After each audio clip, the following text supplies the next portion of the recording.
welcome to my channel. I'm All Things Wrestling, and today I'm going to be giving my thoughts on WWE Raw, 20th of November 2017. We kick off the show with Stephanie McMahon making her way to the ring. She welcomes everyone to the A show. She said the brand decimated Raw last night. She said her brother knew that SmackDown didn't have a chance. It was written all over his face. They put him Raw on to see. She thought he had the advantage. Tried to strike first, but they won. Stephanie said that Kurt gets to keep his job. She brings out the man who's responsible for the victory, Triple H. And then, before he could even speak, Kurt Angle's music played. He made his way to the ring, got face-to-face with Triple H, and said, "This is not Kurt Angle, the general manager, talking to you. This is the Olympic gold medalist and Hall of Famer. If you attack me from behind again, you can take your job and shove it, because I'm coming after you." Stephanie reminds him that he is talking to the COO of the company, and he is the general manager, and she tells him not to jeopardise his career. Jason Jordan makes his way to the ring and says, "You know what, put me in a match against him tonight then." And Stephanie says that you don't have the authorization to make this match, Kurt. And then Jason said, "Is he a coward?" Hunter removes his jacket. Stephanie said that if he's in the mood tonight, he will tear Jason apart and make a mockery of him. Triple H is not afraid of anyone or anything in the locker room. Braun Strowman's music plays, comes to the ring, gets in Hunter's face, goes to bed, and he just leaves. And then Stephanie makes a match, Jason Jordan versus Braun Strowman for tonight. Kurt blocks Braun Jordan from getting in each other's face. Lovely opening segment. I loved Triple H like, "Yeah, come on, boy, come on." And then Braun Strowman comes out and is like, "No, I'm good. I'm going to leave. I think they left the oven on backstage. Bye." Absolutely love that little bit. It was so funny. So Braun Strowman, Kurt Angle, who the hell is he facing at WrestleMania? Because he's having a WrestleMania match next year, you can tell already. Then we go to our first match, Finn Balor vs. Mojo. With these two kinds of talents, it was a pretty decent match. Definitely a solid opening match. Balor goes on the apron, goes up for a coup de grace, gets crotched on the top rope. Joe gets a Coquina clutch in, locks the body scissors on, Balor passes out. Lovely match. I love how Finn Balor didn't tap, keeping him strong and making him look like a valiant babyface for having to pass out because he couldn't get out, but he wouldn't tap. So I like that a little bit. Then we see Carl Anderson and Luke Gallows doing the hard sell for WWE.com and their Black Friday sale. Yeah, alright, fair enough. Then Kurt Angle's walking in the back. Jason Jordan asks Kurt if he's going to let this match happen because he is hurt. Kurt said he heard that Jason was okay. Jason said he was saying that because of Hunter. If he cancels the matches, how will he look? Jason said he'll face Braun. He can beat Braun. He's not afraid of Braun. When they are done, Braun will be telling horror stories about him. I like the confidence, dude, but I don't think that's going to work out for you, dude. Just saying. Just saying, you a little guy. He's a lot bigger, and you're injured. Never a good plan. And everyone's afraid of Braun Strowman. If he was in front of me right now, I would probably leave. I'm not going to lie. But we like your enthusiasm. Then we go to Dana Brooke tells Asuka that she stuck her nose where it didn't belong and cost her shot at the Raw Survivor Series team. She found some holes in Asuka's game. The announcers kept repeatedly saying, "What? She's undefeated for like 2 years. What could you've actually found, Dana?" And then Dana slaps Asuka across the face. Asuka smiles. Asuka slaps back. And back fist followed by a kick. And then a round kick for the 3 count. Guess them little holes didn't work, Dana. Just saying. Nobody is ready for Asuka. Lovely match. Love it. Asuka's staying strong. We do like this. Then Miz in the ring for Miz TV. He tells Baron he's relevant because of his victory against the Miz. That's about the only relevant thing he's done in his career. He said the Shield led Roman Reigns led the Shield over to the victory over the New Day. And then he welcomes Roman Reigns, doesn't come out, welcomes him again, doesn't come out, welcomes him again. And finally they come through the crowd, all 3 of them. Miz is like, "You know what, it should just be Roman, not the Shield." And then Miz like, "You should be thanking me." And Roman's like, Why? We will not thank you. She says because during the Mizzies, it was during the Mizzies that the bromance between Seth and Dean started, and it got under Roman's skin. He said, at least deserves to thank you for the Miz. He's the one that made you back. And then Roman said Miz should be thanking Houston for the Miz's awesome chance. Miz refuses to respond to the crowd's chance, and he said the Shield is ungrateful. Roman says it's ungrateful because they won last night. If anyone's ungrateful, it should be the guy who lost last night. Miz said he may have lost, but he is the one with the championship, has held the champion. He's the champion while no one in the Shield is. So it's like, you know what? Maybe we should get some titles. We might get our tag team titles back. And then Roman's like, whoa. I want a title too. Seriously, dudes. Wait, I'm free tonight. Miz, you're a champion. I'll just go and get yours. Bo just gets said and said, you don't come on Miz TV Challenger champ. If you want to get him, you go through us. Curtis and Bo standing between the Shield and the Miz. You know where this is going. They beat the shit out of them. They got Curtis Axel got a deed, and then Bo got the triple powerbomb. A lovely segment. I love how Miz is like, yeah. Haha, I'm making fun of you. You thank me, and then technically got to challenge. He's like, nope, not happening. But yeah, lovely segment. I love the Miz TV.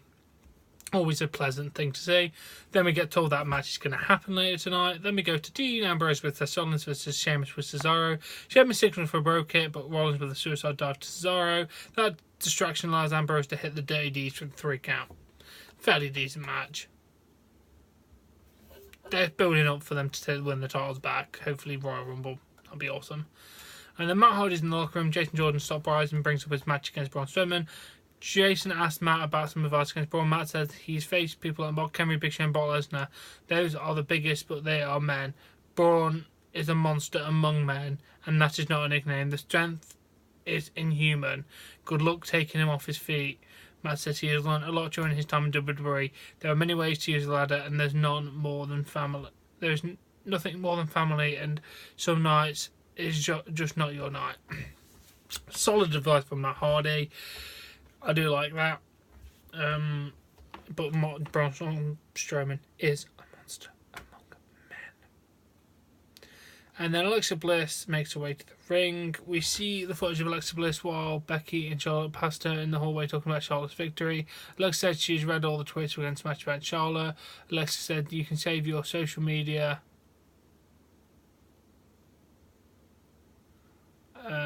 pity for someone else. Survivor Series may not be the night, but 2017 has been her year. She's the goddess of Raw. No one in the back can hold a candle to her. Mickie James comes out, wants to know who else is sick and tired of the old gibbering jabber from the Little Biscuit Butt, from Miss Little Biscuit Butt. She says Survivor Series is over and it's time for Raw business again. She only cares about the Raw Women's title. Bayley makes her way out. Same stick, says Sasha Banks. Alicia Fox comes out and says Raw needs a boss champion, and the boss of Raw team should get a chance. Raw would have never been SmackDown 2 years in a row without her guidance. Alexa thanks Captain Delusional and says she has been a colossal waste of her time. Not one of you deserve a time match. Kyle comes out and says Alexa, he does not mind her leaving. He wants her to remember that Raw is the show, and she'll get a chance against the winner of the Fatal 4-Way match, and it happens now. Bayley, Sasha Banks, Alicia Fox, Mickie James. Sasha goes for a long backstabber, but Mickie is in the ropes. Mickie and Sasha goes down, and Paige's music plays, and she walks out. Paige finally made her return. Legit. She has a mic. She asked if you missed her. She apologised for interrupting the business. She has something else to say. She says she's back, but she didn't come alone. She starts walking towards the ring, and then Sonya Deville and Mandy Rose attack Mickie. They call for the bow. Complete no contest. I was hoping she'd bring Emma out. I'm not gonna lie. I literally was hoping that this whole Emma leaving was a cover up, and they were gonna just team her with Paige. No, damn it. Sasha goes after Mandy and Sonya. Bayley goes after Mandy, but Paige with a thrust kick to Bayley. Alicia runs to the back. Mandy hits a butterfly gorebuster, and I'm making Sonya kick Sasha, and then Paige hits a rampage on Bayley. A lovely, lovely segment. I did love that. Legit. Paige with two of her goons just destroying the women. I kind of wish they'd beat up Alicia Fox, but next time, please. And then Renee Young stops by and she asks Paige what happened. Paige starts talking. Alexa Bliss stops by. Paige doesn't have to explain what she did and tells Renee to leave. Paige introduces Sonya and Mandy to Alexa. Paige introduces them to Alexa. Alexa says, "Nice to meet you." Mandy and Sonya say nothing. Paige kicks Alexa, and then they send her into the steel door, and they continue to kick her. Lovely. Absolutely lovely. Cannot like it more. Then Braun Strowman versus Jason Jordan. Braun Strowman with a splash into the corner. Strowman gets Jordan up for a power slam. Jordan gets to his feet, goes to the floor. He looks like he hurt his knee. Kane comes from behind, clips Strowman. Referee calls for the bell. Strowman gets Kane gets a steel chair, annihilates Strowman with it, and then gets it next to his throat and sends it into the ring steps. Strowman is going up the ramp, going can't breathe noises kind of thing, which was really, really nice. Absolutely lovely. Cannot wait to see where they go with this rivalry. Then Enzo Moya came out, did a promo with the 205 Live guys saying that the Zoe train, be thankful, that kind of thing. Then he goes and asks them all what they're thankful for. Then the other faces of 205 Live come out. They all have a bit of an exchange. They have a match. Drew Gulak, Daivari, Noam Dar and Tony Nese versus Rich Swann, Cedric Alexander, Kira Tozawa and Mustafa Ali. Ali makes a blind tag and Alexander hits the lumbar check on Nese and Ali with the inward 450 splash for a 3 count. Lovely match. Did like it. Don't know why they're going with the Cruiserweight division, but let's keep it rolling, guys. And then Renee Young is out the training room. Kurt Angle stops by and says that Braun has left the building without any medical care. Renee says it's going to happen with Kane with this, and he's like, we'll deal with it later, but currently I need to go and check on my son. Jordan's like, I'll let you down. He's like, no, you didn't let me down. And then Miz says, can you cancel this match? It's not fair. He's just like, no, just get the hell out. I'm checking on Jason. Just get the hell out. Go and do your match right now. And Jason said, Matt Hardy is right. He is a monster among men.